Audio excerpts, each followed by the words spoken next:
Hello guys, welcome back to my channel. तो हम लोग आज जो है बहुत इम्पॉर्टेंट टॉपिक के ऊपर डिस्कशन करेंगे और वो इम्पॉर्टेंट टॉपिक हमारा है टाइफाइड फीवर, जो कि आजकल की बहुत ज़्यादा ही कॉमन एकदम बीमारी जो है बहुत ज़्यादा सुनने को मिलता हुआ कि टाइफाइड फीवर हो गया।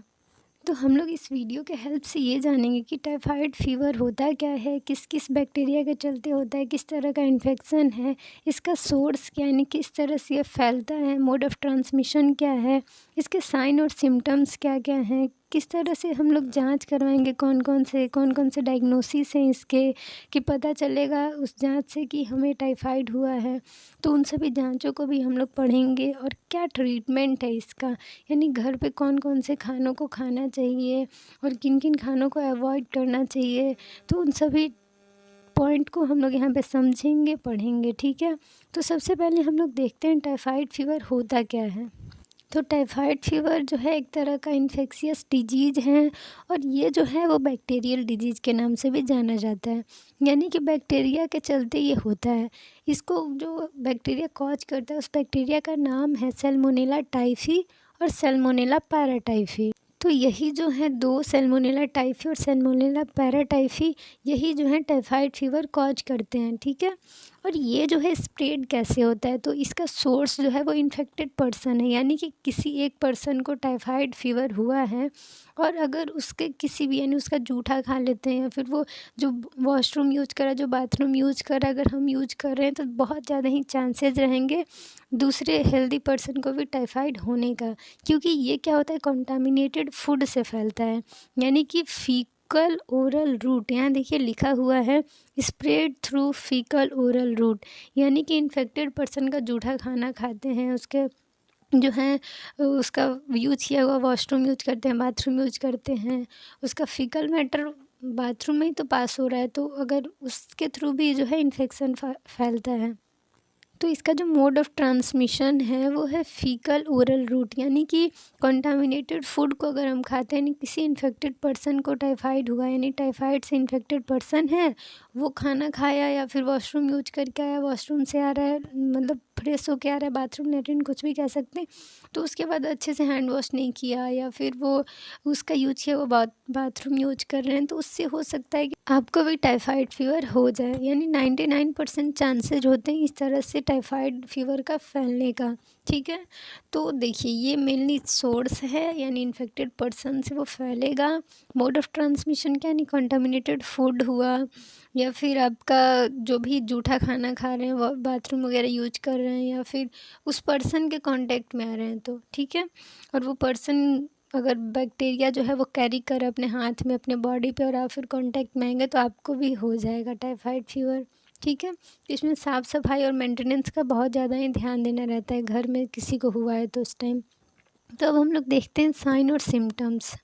तो साइन और सिम्टम्स जो हैं वो इसके क्लिनिकल फीचर्स हैं, यानी कि जो भी लक्षण पेशेंट में देखे जा रहे हैं वो हम लोग अब जानेंगे, ठीक है। साइन वो होता है जो कि डॉक्टर के द्वारा बताया जाता है और सिम्टम्स वो होता है जो कि पेशेंट के द्वारा बताया जाएगा, यानी पेशेंट को जो दिक्कतें हो रही हैं वो बताएगा तो वो सिम्टम्स हैं, और जो साइन है वो डॉक्टर उनसे बोलेगा कि आपको ये सब भी दिक्कतें हो रही हैं, ऐसा हो सकता है आपके साथ, तो वो सब साइन होता है, ठीक है। तो टाइफाइड फीवर में मेनली क्या होता है, आपके जीभ पर जो है वाइट कोटिंग हो जाएगी, उजला उजला परत बैठ जाएगा, ठीक है। चांसेज होती हैं कि जीभ पर उजला परत बैठ जाए। हो सकता है कि आपके लीवर और स्प्लीन का साइज जो है वो पहले से बढ़ जाए, ठीक है। बहुत तेज़ फीवर आने लगता है, वो भी एकदम टाइम टू टाइम, यानी आज हुआ उसी टाइम पे कल हुआ, ऐसे ही यानी डेली वो बढ़ते जाएगा, ठीक है। भूख नहीं लगेगा, बहुत ज़्यादा ही वीकनेस, कमज़ोरी महसूस होगी, थकान सा महसूस होगा, सुस्तीपन, आलसपन महसूस होगा। बच्चों में हो सकता है कि डायरिया हो जाए, यानी लूज़ मोशन, बार बार बाथरूम जाने लगे वो लोग। और फिर बड़ों में क्या होता है कॉन्स्टिपेशन के चांसेज होती हैं, हाथ में स्किन में रैसेज वगैरह होने लगते हैं, पेट में दर्द हो, सिर में दर्द होने लगता है, फीवर बहुत ज़्यादा ही तेज़ होने लगता है डे बाय डे। तो ये सभी क्या है साइन और सिम्टम्स हैं टाइफाइड फीवर के।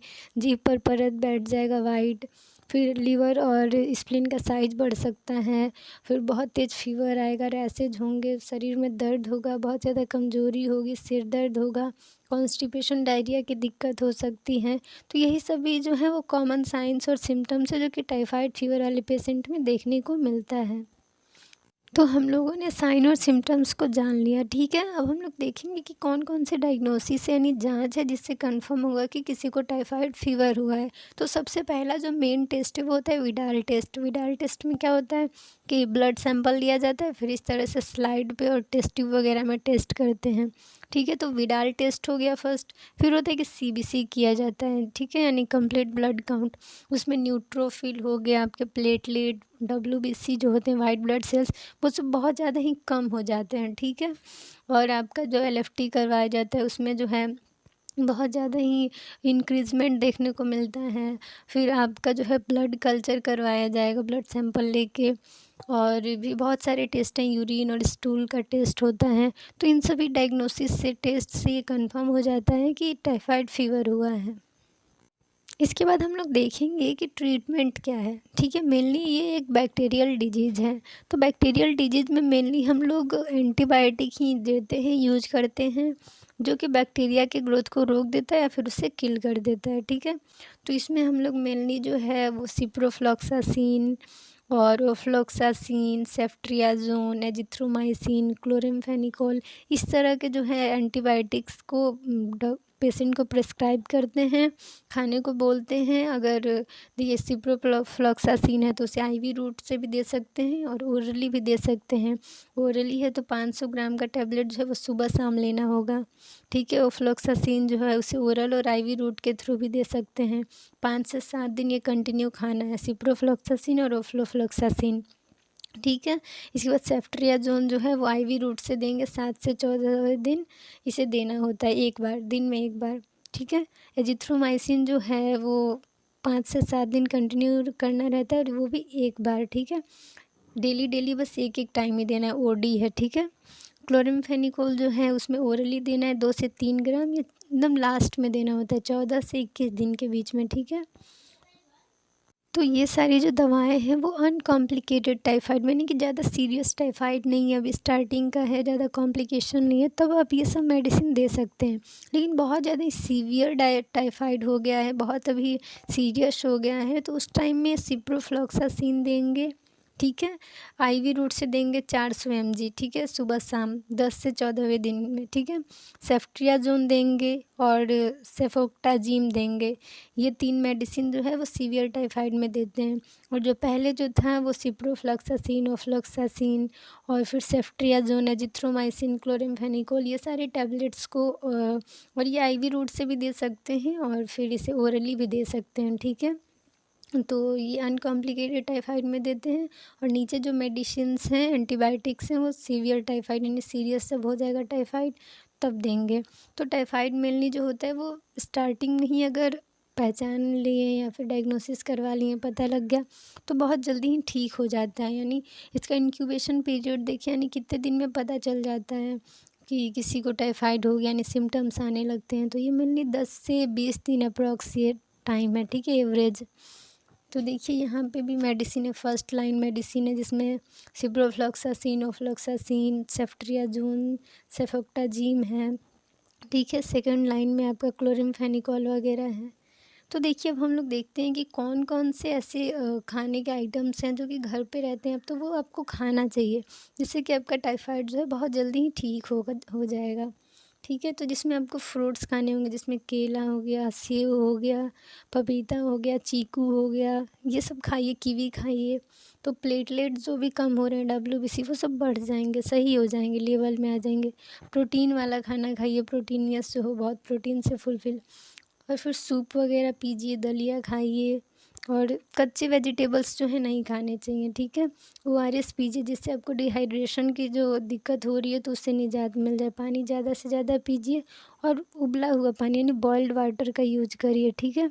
और फिर आप जो है जूस वगैरह पीजिए, दूध पीजिए गर्म, उसमें हल्दी मिला के पीजिए। फिर उबला हुआ आलू खाइए और फिर नारियल पानी पीजिए। बहुत सारे ड्रिंक हैं जिससे आप डिहाइड्रेशन से अपने आप को बचा सकते हैं। ऐसे ही जो है और भी कुछ फूड आइटम्स होते हैं जिसे अवॉइड करना चाहिए टाइफाइड के टाइम में। और खाने में तो आपका अच्छा खाना जो है डाइट में यहाँ पे इमेज में आपको दिख भी रहा है और मैंने बता भी दिया है। तो इन्हीं सबको अपने डाइट में शामिल करिए और इस तरह से अगर आप फॉलो करेंगे तो बहुत जल्दी ही ठीक हो जाएंगे। तो इसके बाद हम लोग डिस्कस कर लेते हैं कि किस किस फूड को टाइफाइड के टाइम में अवॉइड करना चाहिए। तो जितने भी कच्चे वेजिटेबल्स होते हैं, ब्रोकली वगैरह और फिर पत्ता गोभी, फूल गोभी, ये सब, और फिर जो भी ड्राई फ्रूट्स होते हैं उन्हें भी अवॉइड करना चाहिए। स्पाइसी जो भी मसालेदार खाने होते हैं, मसाला वगैरह अवॉइड करना चाहिए। फिर और जो भी फास्ट फूड वगैरह होते हैं जो बहुत ज़्यादा फैटी तला भुना नहीं खाना चाहिए। बाहर का तो एकदम ही खाना जो है अवॉइड कर दीजिए, क्योंकि वो किस तरह से बना रहे हैं पता नहीं, क्योंकि कंटामिनेशन के चलते ही मेनली जो है टाइफाइड हो जाता है। ठीक है, तो इस तरह से ये सारे कुछ फूड आइटम्स हैं जिसे खाकर जो है बहुत जल्दी ठीक हो सकते हैं। और फिर लौंग वगैरह ज़्यादा से ज़्यादा यूज करें, जिससे बहुत ज़्यादा ही बेनिफिट मिलता है। काढ़ा वगैरह पीजिए, वो सब भी। ठीक है, तो इस तरह से ये था टाइफाइड फीवर के बारे में और उसके सोर्स के बारे में, मोड ऑफ़ ट्रांसमिशन के बारे में, और जो भी साइन और सिम्टम्स थे, जो डायग्नोसिस थे, जो ट्रीटमेंट्स थे। तो आई होप ये वीडियो आप लोगों के लिए हेल्पफुल होगी। तो thank you for watching my video. अगर आपको वीडियो अच्छी लगी हो तो प्लीज़ वीडियो को लाइक कर दीजिए और शेयर कर दीजिए और कमेंट सेक्शन में कमेंट ज़रूर करिए कि कैसा लगा वीडियो। और अगर कुछ भी अगर समझ में नहीं आ रहा हो, कुछ कन्फ्यूज़न हो, फिर भी आप कमेंट सेक्शन में कमेंट कर सकते हैं। और अगर अभी तक आपने मेरे चैनल को सब्सक्राइब नहीं किया तो प्लीज़ सब्सक्राइब कर दीजिए। And thank you for watching my video.